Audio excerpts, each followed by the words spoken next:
bem-vindos ao Papo Clique. O meu nome é Rubens Macedo, eu sou o seu apresentador. Oh, é Ponta de Volta!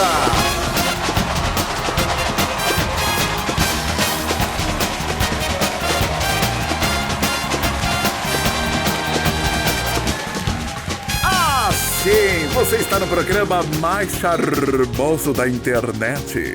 Sim, Papo e Clique com o Rubens Macedo. Se você é novo por aqui, inscreva-se no canal. Quer me achar no YouTube? Se você está ouvindo pelo Instagram ou pelo Facebook, é só digitar no YouTube Rubens Macedo Papo e Clique. Pronto, vai aparecer um dos episódios. Você já achou o canal? É só se inscrever e ativar o sininho para ser notificado toda vez que estrear um episódio novo.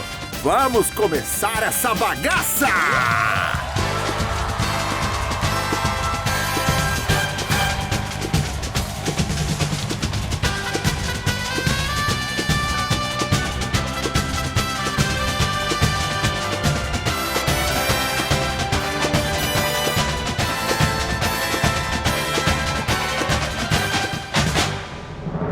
Muito bem, senhoras e senhores, o meu convidado de hoje, ele é atleta, ele é professor de patinação, ele é empresário. No RG tá Edson Almeida, ele é conhecido como Tio Traquinas, mas eu conheço como Zé! Fala, moleque! E aí, Rubão, beleza? Beleza, garoto? Tranquilidade total. Muito bem. Bom, o seu codinome, Tio Traquinas, acho que a gente pode começar por ele, né? Que é o mais famoso. Eu trabalhei durante muito tempo com recreação infantil, né? E eu não tinha apelido. Eu era o Tio Edson, até então. E aí, durante uma atividade que estávamos fazendo em um acantonamento, uma das pessoas que estavam ali olhou um sorriso meu, que é bem pequenininho, nada característico. Super discreto. Né? Ele olhou e associou a propaganda da bolacha, biscoito, depende de onde você tá. Depende de onde você tá, parceiro. Aí a pessoa, o garoto associou com a propaganda da Traquinas e ele falou: cara, aquele tio parece com a bolacha Traquinas. Aí pronto. Cara, eu tentei tirar, mudar, fazer diversas coisas e não consegui. Uma época eu passei por uma situação até bem, como é que eu vou dizer, engraçada. Porque eu venho competindo a nível internacional já tem aí pelo menos uns 15 anos. Eita. O meu treinador é colombiano, né, como muita gente já sabe, e eu morei na Colômbia durante 4 anos por conta do esporte. E esse treinador, desde então, nossa relação era o Edson, o Traquinas, o Edson Traquinas, tá bom? Ficou. Em um determinado mundial de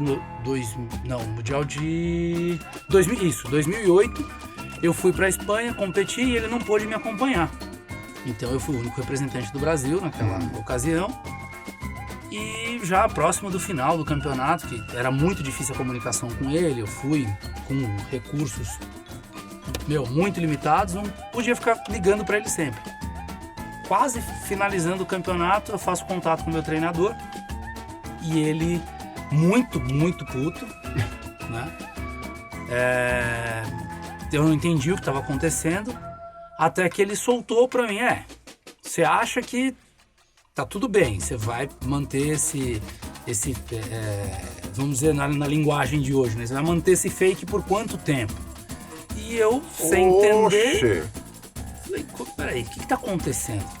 Falei: olha, eu sei que tem um representante do Brasil, tá aí, tá até representando legal o país, poxa, que bom que tem alguém com nível aí, mas, cara, para de inventar história pra mim. Tem um Edson aí, mas é um Edson Oliveira de Almeida. Não tem nenhum Traquinas inscrito. Falei: calma. Não! Depois de dar muita risada no telefone, ele não entendeu. Aí ele passou a não entender. Eu falei: calma, deixa eu te explicar. Eu sou o Edson Traquinas, mas esse é o meu apelido. O meu nome e sobrenome são outros. Meu nome é o mesmo, o sobrenome é outro. Você conhece o meu apelido. Então, mundialmente hoje, até em algumas provas aí internacionais que eu vou, as pessoas colocam Edson Traquinas, dependendo do tipo de prova. Eu competi, por exemplo, a World Inline Cup, que é na Europa, né? Um circuito que rola na Europa, em alguns outros países da Ásia. E lá, o meu nome é Edson Traquinas. Meu nome de inscrição é o... Então, como outros atletas, né? Tem um atleta muito famoso mundialmente aí que é referência. Ele era da patinação de rodas, agora foi pro gelo. O nome dele é Joseph Mantia. Mantia? É. Ele é norte-americano, uma das referências mundiais. Só que em qualquer competição internacional que você vá, você não vai ouvir o Joseph, você vai ouvir o Joey. É Joey Mantia. É Joey. É o apelido dele. Acabou virando o nome de guerra do cara. Virou o nome de guerra. É a mesma história. A coisa, pra mim, se tornou o meu nome real, quase meu nome real. Então tem gente que não sabe que Traquinas não é um apelido, acha que Traquinas é meu sobrenome. Mas você tinha me contado uma parada que na Colômbia tem o biscoito, a galleta, que é equivalente ao Traquinas, né? Tem representação na Colômbia? Não é a Traquinas, é como você falou, é uma equivalente. E aí, pra tentar explicar, depois desse ocorrido, pra tentar explicar pro pessoal que o meu nome, que eles achavam que era nome, não era nome, era apelido, eu tive que falar contar essa historinha aqui e falar pra eles, olha, lá existe no Brasil uma bolacha que é igual a Galleta Feliz que tem aqui na Colômbia. Galleta Feliz. Isso, é uma bolachinha que tem cara com sorriso.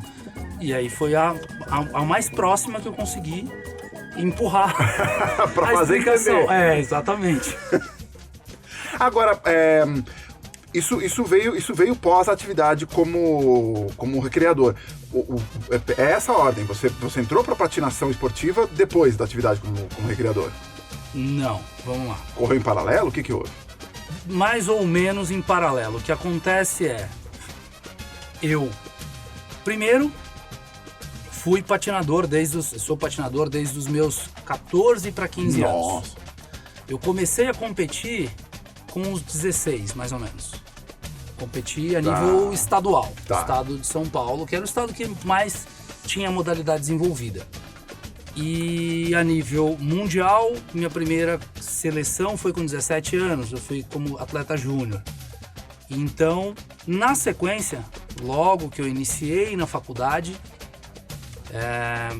meu primeiro ano de faculdade, eu fiz um curso de recreação. Estimulado... Mas a faculdade era originalmente de? Educação Física. Era Educação Física. Isso. Estimulado pela minha professora de recreação, eu fui fazer o curso de recreação, uma extensão, aí, um curso de um fim de semana, e me encontrei ali. Por quê? Para mim serviu como uma válvula de escape. Porque eu venho de uma família e a minha criação foi muito tradicional. Então, meu pai, aquele nordestino, sabe, que leva tudo meio que a ferro e fogo. Assim, senhor. Então, dentro de casa era aquela coisa. Eu nunca chamei meu pai de você. Era sempre o senhor. Sim, tinha que tomar bênção quando eu iniciava o dia, quando eu ia dormir e assim por diante. E na sequência veio um desejo meu de criança. Eu me tornei militar. Então eu endureci mais ainda a carcaça e, né, que já tinha com essa questão da criação. Então eu fiquei realmente muito carrancudo. E a recreação veio pra... Eu senti que foi um equilíbrio, veio pra equilibrar. Sem ela, eu realmente era um cara meio pesado. Dá pra dizer assim, o cara ranzinza, o cara que tudo era na linha, sem um segundo de atraso, tudo era muito assim. E aí, rigidez e disciplina militar. Exatamente. E aí, a recreação veio pra complementar isso. Então, para dar uma equilibrada. E aí a ordem foi essa. Patinação, me tornei atleta desde cedo. Veio o militarismo. E 1 ano e meio depois veio a minha curta carreira como monitor. Que aí me tornei coordenador de equipes, né, dentro da recreação. E fiquei, acredito que por uns 5 anos, 5, 6 anos. E aí, depois de me dedicar ao esporte, que aí veio uma nova fase, que foi conhecer a Colômbia. Em uma inserção que eu fui com a seleção, eu conheci um novo estilo de treino. Eu conheci a patinação como esporte de verdade. Até então era um esporte, mas era um esporte num país como o Brasil, onde todos os esportes que não sejam esportes com bola são secundários, não tem tanta visibilidade. E fui para a Colômbia, um lugar onde eles respiram 24 horas o patins, tanto é que eles são os atuais campeões mundiais. Isso vem de uma década sendo... Nossa! Os caras são os maiores formadores de campeões mundiais. Era meio que o que eu ia te perguntar, por que da passagem por 4 anos na Colômbia? A patinação em linha tá pra Colômbia como o futebol tá pro Brasil? Sim. Exatamente. Tá, ok. Então eu tive esse privilégio de, no ano de 2006 para 2007, integrar a seleção permanente que estava em preparação para o Pan-Americano, que foi no Rio de Janeiro. Então eu vinha de lesão, né? Por conta do acúmulo de tanta coisa, né? Atividade militar mais atividade como atleta, eu acabei me lesionando, saí dessa lesão e consegui me recuperar e entrar nessa seleção permanente. A confederação na época tinha um programa onde tinha um treinador colombiano e esse treinador sugeriu que os atletas fossem levados, essa seleção fosse levada para a Colômbia para poder desenvolver melhor, porque aqui a gente tinha um limite. A gente era muito limitado porque não tínhamos outra referência. A referência éramos nós, a seleção brasileira. E se a gente quisesse evoluir, a gente teria que ir para um lugar onde a gente tivesse um nível muito maior. Daí a Colômbia. E lá, e você diz essa possibilidade de evoluir mais, por quê? Por estrutura local, para treino, esse tipo de coisa? Sim. Por algumas coisas. Uma delas, a estrutura. A outra, o nível dos atletas, que eles é indiscutível. Não tem como a gente pensar que um atleta vai sair do Brasil, chegar na Colômbia e voltar com o mesmo nível. Se ele treinar com os atletas colombianos, inevitavelmente ele vai voltar superior a muitos atletas que estavam aqui, que ele antes não conseguia superar, que ele não conseguia vencer. Então, foi muito importante essa minha passagem por lá, de 3 meses, com a seleção. E aí foi onde eu decidi que eu queria viver o esporte. Ok. Foi a partir daí, eu voltei para o Brasil decidido a ter a minha passagem por aqui, passar pela última seletiva de Pan-Americano, de Campeonato Mundial daquele ano, que era 2007, e retornar o quanto antes para a Colômbia. Por isso eu decidi e fiquei por 4 anos lá. A gente vai pro intervalo rapidinho e vai voltar para saber como é que foi a passagem na Colômbia.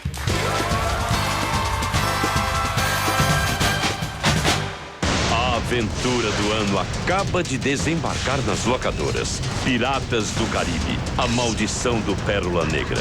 5 indicações ao Oscar, incluindo melhor ator e efeitos especiais. Johnny Depp, Orlando Bloom, Jeffrey Rush, Keira Knightley. Num filme de Gore Verbinski, Piratas do Caribe, A Maldição do Pérola Negra. Nade, ou melhor, corra para a locadora mais próxima.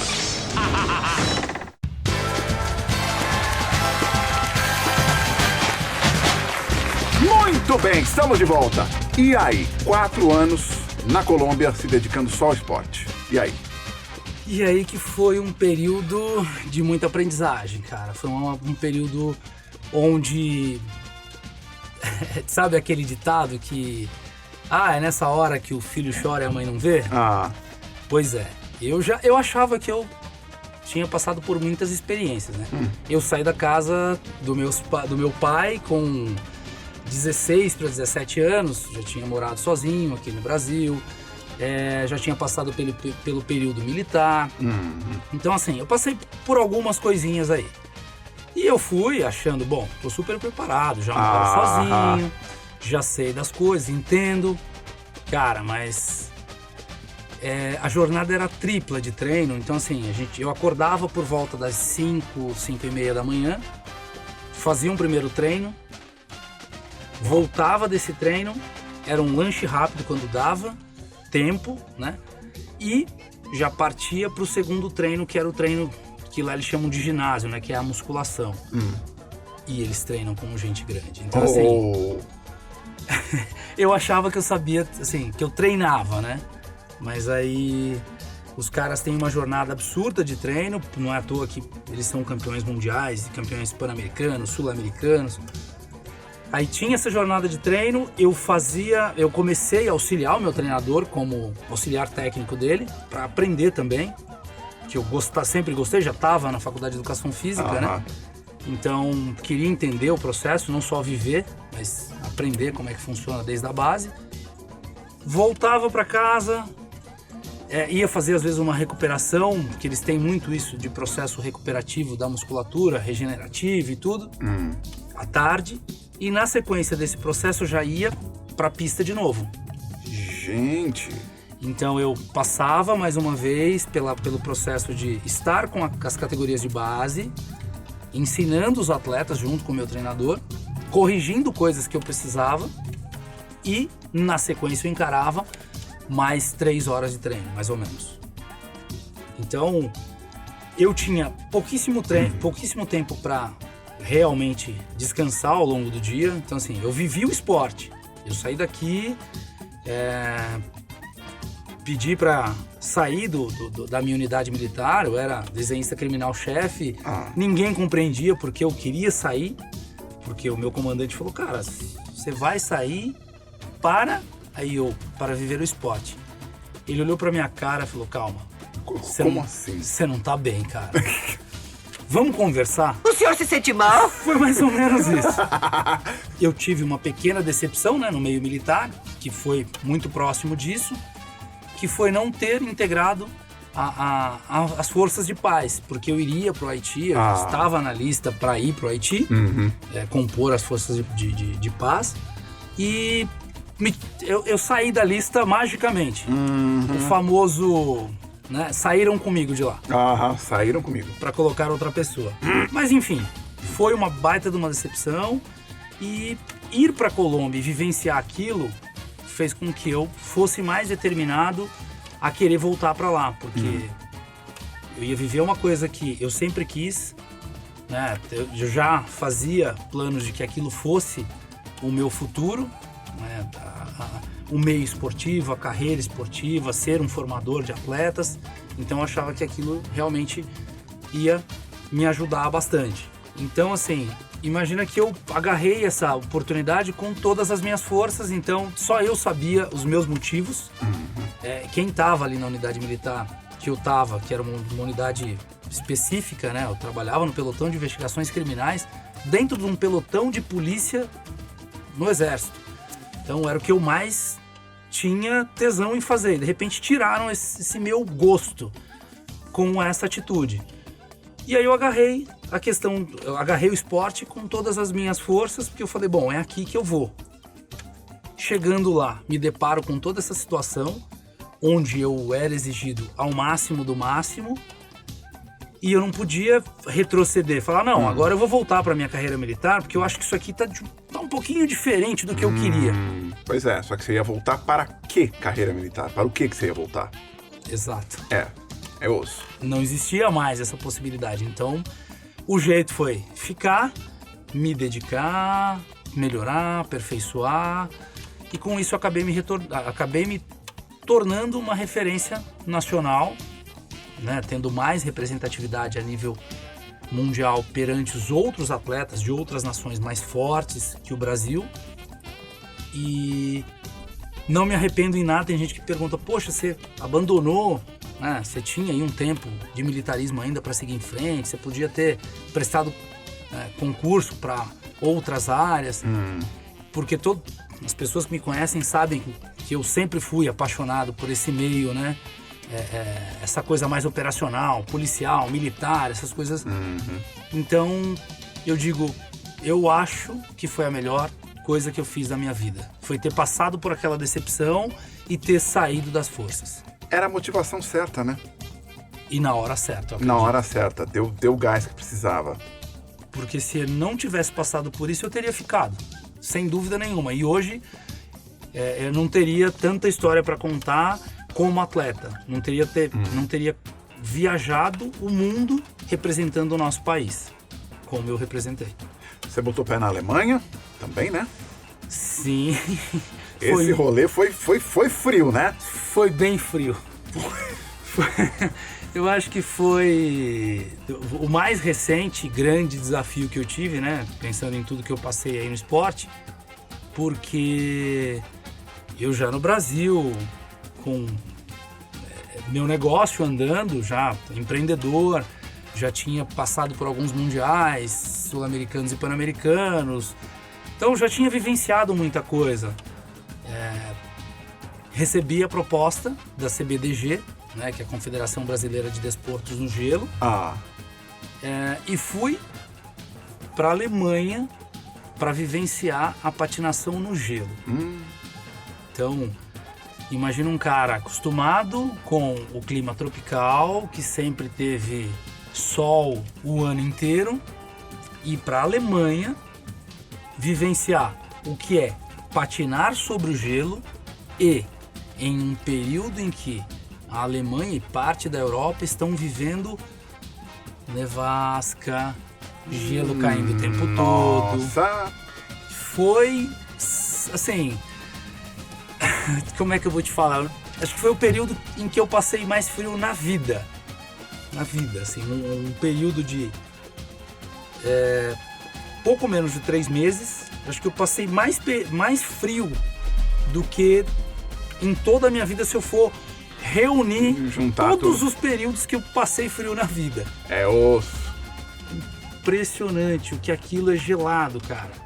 Porque eu cheguei, o inverno estava começando. Que ano que era? Alemanha? Cara, isso foi 2000 e... A gente tá falando de 3 anos atrás. Puta, faz um tempinho. Eu devo ter esses registros provavelmente arquivados em computador. Não vou saber te precisar exatamente o ano, mas imagina que foi há 3 anos e meio atrás. Foi em setembro, que é quando tá começando o inverno. O bicho tá pegando. Cara, eu chego com algumas roupas de frio, né, cedidas pela CBDG, que eram próprias para a prática de esporte no gelo, no frio, na neve, e sem nada de experiência, só relato da mãe de um atleta que mora na Alemanha, que era para ir mais ou menos assim, e fui. Cara, imagina que eu cheguei a enfrentar lá frio de menos 12. E assim, atleta brasileiro, vivendo uma realidade diferente. Eu estava hospedado, eu aluguei uma casa, um chalé, que ficava aproximadamente uns 8 quilômetros do meu local de treino, que era a Arena Max Eicher, que fica, hoje é uma das referências, né, no gelo. Muitos atletas vão até da Holanda, que é país referência nos esportes olímpicos de gelo e tal. Eles saem da Holanda e vão até a Alemanha para treinar nessa pista, porque ela é referência mundial. Nossa. Os caras... E é iniciativa privada, tá? Exato. Max Eicher é um apaixonado pela patinação do gelo. Ele nunca foi atleta, ele é só um apaixonado. E ele destinou, agora eu não vou saber quantos milhões foram de euros na época, para desenvolvimento da arena. Como eu sempre gostei, sempre fui curioso, eu cheguei lá e quis saber a história da arena. E me contaram sobre isso. É iniciativa privada. É iniciativa privada. Uau. Então, ele fez a arena e ele dispõe de uma verba anual. Depois que ele entregou isso, ele dispõe de uma verba anual para que a arena se mantenha. É engraçado, é uma coisa, surreal. Uma coisa que, se você for ver, você fala, como assim? Ele banca um negócio que é só pro inverno, é o ano inteiro de manutenção, e o cara, por ser um apaixonado pelo esporte, bota grana. Ele bota grana, que que é equivalente a manter um estádio de futebol aqui, quase. É um negócio insano. E aí, eu fui para essa arena, não tinha noção, fui com indicações, né, dessa mãe de atleta, como eu falei para você, e me hospedei um pouco longe. Agora imagina o que era a minha sensação de sair de onde eu estava hospedado num frio do cacete e ter que ir de bicicleta esses 8 quilômetros. Nossa senhora! Os primeiros dias foram bons. O vento até dói. Então, mas os primeiros dias não foram tão ruins. Por quê? Ainda tinha sol. E a neve não estava caindo no local onde eu estava. Porque ela vai avançando de uma cidade para outra. Sim. Onde eu estava, ainda não o nome da cidade é Insel. E não tinha ainda isso. E ao longo dos 15 dias da minha chegada pra frente, cara, eu vi a cidade se transformar. Tudo que era verde ficou branco. Nossa. Tudo que era de qualquer cor ficou branco. Porque não tinha pra onde você olhasse que não tivesse neve. Gente. Pois é. E eu fazia esse percurso de bicicleta todos os dias. Então eu já chegava pra treinar congelado.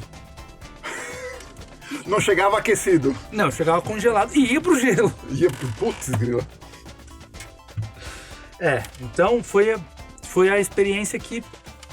Pense num atleta que já viveu muita coisa sobre rodas e vai para um país assim e viver uma experiência dessa.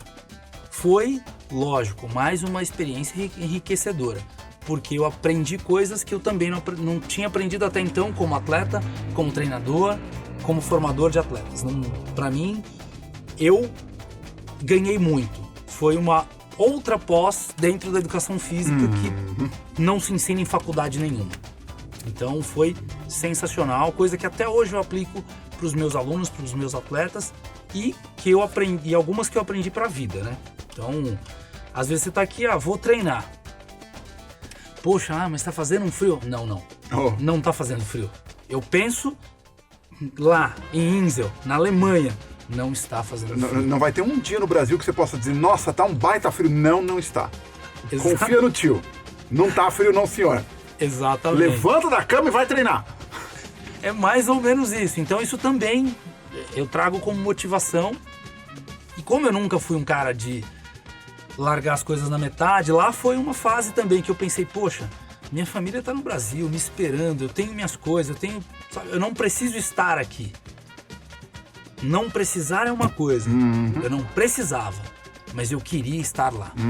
Eu aceitei o desafio e eu fui.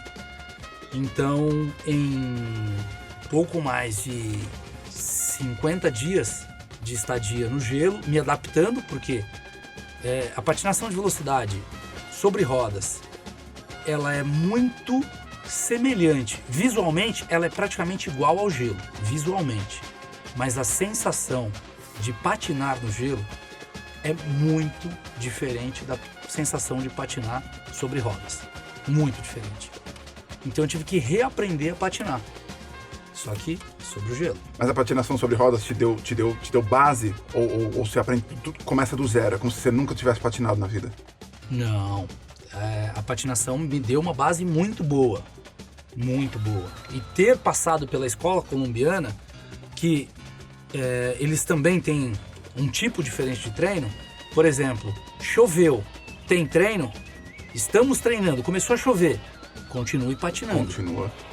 Então, lá eles levam a sério nesse ponto. Hoje é dia de treino na rua, vamos fazer na estrada, que eles falam, né? Vamos fazer 50 quilômetros na estrada. É asfalto. Começou a chover, ou está chovendo para o início, não tem problema. Continua. Vamos continuar. Isso me deu um pouco de base para o que eu enfrentei na Alemanha. Porém, é muito diferente a técnica. Então, a técnica é diferente. E aí foi penoso por isso, porque eu sou um cara grande, perto dos outros atletas. Se você for notar, a maioria dos que tem desenvoltura em pistas curtas, por exemplo, de rodas, eles são um pouco menores de estatura. E aí, nas rodas, você tem eu consegui me adaptar a essa minha limitação, entre aspas, de tamanho e consegui me desenvolver bem aí. Passei pro gelo, mudou totalmente. Mudou. E aí eu tive que me posicionar de uma forma diferente, eu tive que aprender uma técnica que mesclasse os dois para me manter no mesmo nível dos outros atletas que já estavam ali há anos, que todos os invernos europeus, eles estão sobre o gelo. Então, para eles é um dia normal. Exatamente, é um dia normal. Mas você já trouxe essa bagagem de treinar em condição adversa, né? Isso já dá um help legal, né? Isso foi o que me ajudou de uma forma, assim, absurda. Foi basicamente o que conseguiu me fazer evoluir num tempo, vamos dizer assim, recorde. Segundo o meu treinador, né? Que ele era um ex-atleta, francês, ele mora até hoje na Alemanha, treinando, preparando atletas, e ele pegou alguns atletas que estavam nessa transição de rodas para o gelo. Segundo ele, até aquela época, aquela ocasião, eu fui o atleta que mais rápido conseguiu desenvolver a técnica do gelo, mesmo tendo vindo de uma vida inteira sobre rodas. Então isso para mim foi legal, me motivou também. Ao término da segunda semana de treino, ele veio com essa informação. Então, tudo no gelo é tempo. Então, a gente começou a fazer o passo a passo, né? O processo evolutivo baseado em tempos. Então, como eu cheguei fazendo tantos segundos, como estou agora após uma semana, estou menos 2, menos 5, e assim a gente foi evoluindo. E com 50 dias de gelo, eu participei do meu primeiro campeonato. O que foi também, segundo ele, algo histórico, porque ele não tinha conseguido até então pegar um atleta das rodas, colocar sobre o gelo e preparar esse atleta enquanto estava em transição já para uma competição. Mas eu não tinha tempo. Mais uma vez, eu tinha que fazer o que ninguém tinha feito. E fui vice-campeão. Engraçado, né? Na Alemanha a gente conseguiu reunir alguns atletas brasileiros, todos naturalizados, né? Os 4 atletas naturalizados que são brasileiros, mas que moram há anos na Europa, né? Na Alemanha, na Itália, na Suíça. E eu fui o único que caiu de paraquedas, né? 50 dias antes da competição, que inclusive já estava pré-programada, só precisava de confirmação. E aí confirmaram nesse meio tempo em que eu estava lá. E aí eu fui participar. E fui o segundo colocado na categoria, né, principal, que é a Elite, que eles falam. E voltei com esse feito histórico para cá. Porque até então, todos os atletas que participavam de provas sobre o gelo eram atletas que vivem, né, até hoje na Europa. Nunca um brasileiro saiu e foi lá competir um campeonato contra um nativo europeu. Né? Mesmo sendo naturalizado, tendo a dupla cidadania. E aí eu voltei, cara, assim, absurdamente contente, porque eu fiz mais uma vez história, saí do Brasil para um desafio desse, não sabia nem se ia voltar conseguindo participar de uma prova, consegui e voltei com 2 medalhas. Né? Foram 2 provas, 2 medalhas de prata, então, isso para mim foi sensacional. Essas experiências de saída do Brasil, acho que a que mais me deu satisfação foi essa, porque foi o maior desafio que eu tive. Jogo rápido para fechar. Planos para futuro. E aí, você pretende aposentar? Você quer parar? O que você vai fazer? Então, eu tentei aposentadoria durante duas tentativas, né? Oi? Pois é. O que acontece? O atleta, ele é movido por isso. Não adianta. Hoje, né, você tá um pouco aí, me conhece um pouco, né? Um pouco só, né? Um pouco. Então você sabe que eu venho nesse meio esportivo há mais de 20 anos. Então quando meu filho nasceu, meu filho Arthur, que agora está com 11 anos, eu tive uma pequena decepção esportiva ali, mas foi algo nada muito... E eu precisava, sabe, espairecer um pouco. E eu decidi que ali seria o final. Falei, poxa, tá nascendo meu filho, eu tô voltando pro Brasil. Agora chega. Chega, não dá, esporte... Foi até aqui. Eu permaneci durante 1 ano afastado do esporte, 1 ano e... pouco mais de 1 ano, talvez 1 ano e 2 meses. E o esporte bateu na porta de novo para mim, né? E eu tive uma oportunidade de conhecer um empresário que disse que queria me ajudar, e aí começou a minha história com patrocínios de verdade. E eu conheci na sequência, que eu falo que hoje foi um outro pai, né? Que eu tive acho que uns 3 ou 4 pais que foram colocados na minha vida. E esse é o cara que me manteve até hoje no esporte, desde então. O nome dele é Marcelo Bella. Ele está à frente da empresa que mais me apoia hoje, que é a Black School. E na época ele estava em outra empresa, abraçou a minha ideia, o meu projeto de uma forma assim brilhante, que foi quando eu fui para a Europa a primeira vez para competir a World Inline Cup, que era um dos sonhos que eu tinha, competir em território europeu. E cheguei a ser sexto colocado geral numa temporada, graças ao apoio dele, da empresa que até então me patrocinava, que era onde ele era o CEO. E aí as coisas foram se transformando. Com apoio, a coisa muda. É outra história. Imagina você, um cara que lutou a vida inteira para se manter no esporte, sem nenhum incentivo, até a família que te apoia não pode fazer muito por você, a não ser falar, vai lá, é isso aí, era o máximo que eu tinha de apoio. E aí de repente você passa a ter um empresário acreditando em você, uma empresa por trás dele te dando respaldo. Agora finalmente veio. Né? Parece. E aí as coisas acontecem. Daí foram surgindo coisas. Brotou a GoPro na minha vida. De repente uma marca de energético.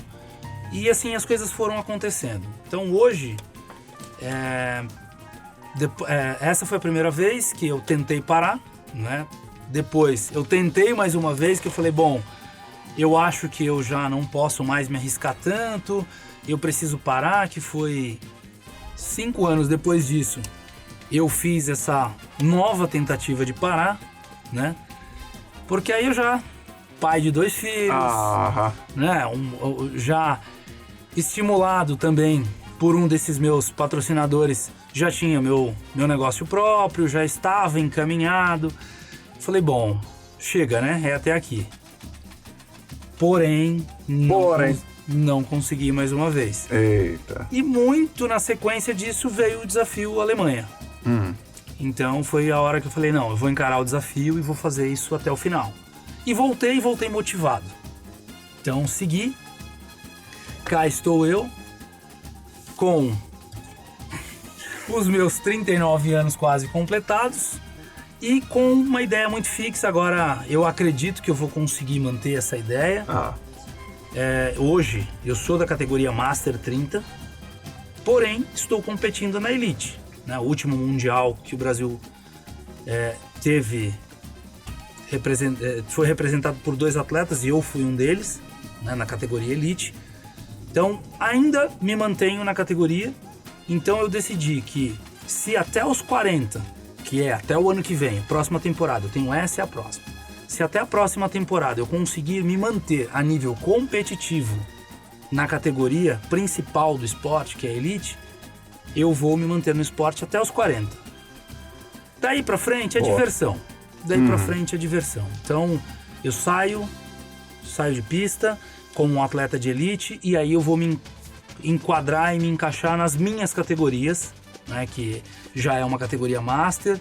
Aí eu vou tirar sim o pé do acelerador, vou me dedicar às minhas coisas pessoais. Eu acho que estão precisando muito desse meu empenho. Já faz aí uns 2 ou 3 anos, pelo menos, que eu sinto essa exigência e acabo deixando. Eu decidi que vai ser esse momento. Recebi, sim, um convite. Eita. Mano. Eu recebi o convite de um atleta que atualmente é o campeão mundial na categoria downhill, né? E esse cara é um super amigo, também é colombiano, um irmão que eu tenho, que eu falo, né? Que é o Diego Posada. E ele já me convidou várias vezes para ir fazer um teste com ele. A prática do downhill. Por quê? Ele é o campeão mundial atual, é o cara a ser batido a nível, né? Em todos os níveis. E a estrutura física dele é praticamente a mesma que a minha, olhando e tendo, por exemplo, os nossos tempos em pista são iguais, a nossa potência de aceleração em testes que fizemos são muito parecidas. E ele veio uma conversa informal um dia e falou: cara, o que você está esperando na velocidade? Vem pro downhill. Eu falei: no downhill fazer o quê, Dieguito? Ele falou: cara, você é o único cara que pode me bater. Eu falei: calma. Segura a sua onda. Segura aí, não é assim que funciona. Ele falou: olha, você está perdendo tempo na modalidade que você já usufruiu por mais de 15 anos. Não tem mais o que extrair. Não tem. Aí eu falei: bom, eu vou deixar o seu convite guardado na gaveta, numa gaveta, e vou analisar ele com muito carinho. Mas o convite de conhecer a modalidade. Não disse que eu vou ingressar. Então, ele me encheu muito o saco e eu disse que vou pensar em aceitar o convite de conhecer. Ponto. Então, ingressar é outra história. Mas o que está decidido até então é: temporada 2022 será a última temporada que Edson Traquinas vai fazer sua participação como atleta de elite na categoria principal, focando em tempo, focando em rendimento. Depois disso praticar. Sossegou? Sossegou. Sossegou naquelas, né? Praticar dentro da minha categoria, que é uma categoria um pouquinho menos exigente. Mas aí, sem essa pressão de vou almejar ser classificado por uma seleção brasileira, para representar em Mundial, para representar em Roller Games. Aí não, aí já... Nada disso. Já muda a história. Muito bem. Bom, acabou o nosso tempo. Como é que você quer encerrar essa entrevista? A gente pode fazer uma cena de novela mexicana ou você pode adivinhar o que tem na minha caixa. Pode ser a cena, vai. Hein? Pode ser a cena? Eita, pode. Pô, eu não esperava essa. Eu não esperava essa. É que eu sou improvável, né? Geralmente as pessoas... É essa. Da novela Coração Selvagem. O vilão e o capanga estão conversando no escritório. Você vai ser o vilão ou o capanga? Eu sou o capanga, vai. Eita, pronto. Vamos lá. Mas então, se João estava esperando você fora da casa de Frei Domingo, quer dizer que alguém o preveniu. Eu acho que sim. É por isso que não voltei mais. Porque eu tive muita vergonha de ter falhado. Mas não foi minha culpa. Eu levei uma surra de 4 pessoas. No texto levei uma surra de 4. Mas você sabe que eu não sou ruim de improviso? Foi transcrição da novela. Eu olhei e falei, acho que no México não tem o mesmo significado, mas segue o baile. Quem teria dito ao João? Alberto? Ninguém mais sabia. Maldito traidor. Estou disposto a fazer o que quiser, patrão. Só pra ganhar de novo a sua confiança. Me dê sua permissão, eu o livro do João do Diabo. Deixe-me matá-lo. Certamente virá reclamar as terras que herdou do meu pai. Quero que esteja por perto. Se ele sair vivo da casa, cuide dele. Mas se disser uma só palavra à minha mãe... Por amor de Deus, patrão, não! Eu juro que não! Ai, caramba, muchacho! Edson Almeida, muito obrigado!